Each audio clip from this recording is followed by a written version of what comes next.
As a kid, I knew I was of Mexican ancestry because my dad was born in Mexico and my mom is of Mexican ancestry. But I was white skinned with brown eyes and brown hair. I noticed that everyone was a different color, but I didn't care. I saw people as just people like myself, an attitude I still hold today. No one seemed to care about the color of my skin, but that changed in the third grade when we started to learn about Martin Luther King. We read a children's book about Dr. King, and from there we learned about how black people were segregated from white people and how whites would use the color of their skin as an insult. And the reason why blacks lived in the Americas was because they were taken by force from Africa to work against their will.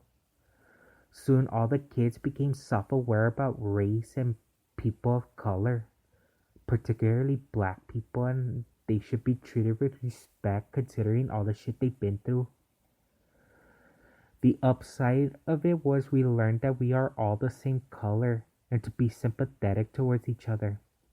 The downside was only kids with light skin were being smeared as racist, and because of my light skin, I soon became accused of being a racist and all this crazy shit that I can't explain. Because coincidentally, I was being picked on by Benny Diaz, a black kid. Some took this as proof that I was racist. This bullshit went on for years and God, it was so annoying. Then in 7th grade, there was a black kid named Jalen Garcia who was a racist. He thought I was white, and soon everybody would always talk shit to me because I was still white.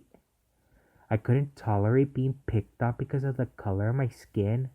So what I did was towards the end of the 2009-10 school year, when it was late spring and it was starting to heat up, I started tanning, particularly my face and outer forearms and hands, because at Valley View we were not allowed to wear shorts. At first I started off yellow, then that summer I turned light tan, and by the late fall I turned light brown. It worked because after that no one made fun of my skin.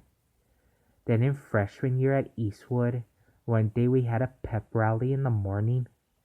I was wearing shorts and my cows were white and it was hot as it was still September, and after an hour my cows became brown.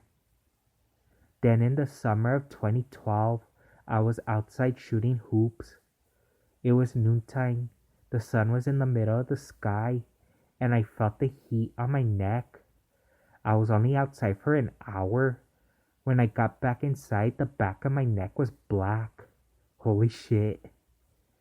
However, over the years I've started regretting tanning my skin. When I was a freshman at Eastwood, I noticed black circles around my eyes, and all the kids at Eastwood couldn't even see my face. And my skin was dried up and no girls wanted to go out with me. Ever since then, I've been trying to reverse my skin color with very little success. Finally realizing that I should have been my own leader instead of doing what others wanted me to do. But also because I realized that being white-skinned is actually pretty cool. I've been an advocate to tell people not to tan. It's not worth it. And I can't believe it all started over reading a book about race. However, with all these new laws surrounding the so-called critical race theory and whether it should be taught at schools, honestly for me it's not about what is taught in school, but when it's taught. Because when I was in school, we would learn certain topics, and there was kids who obviously were immature. If I had known better, I wouldn't have let what those kids thought of me get to me.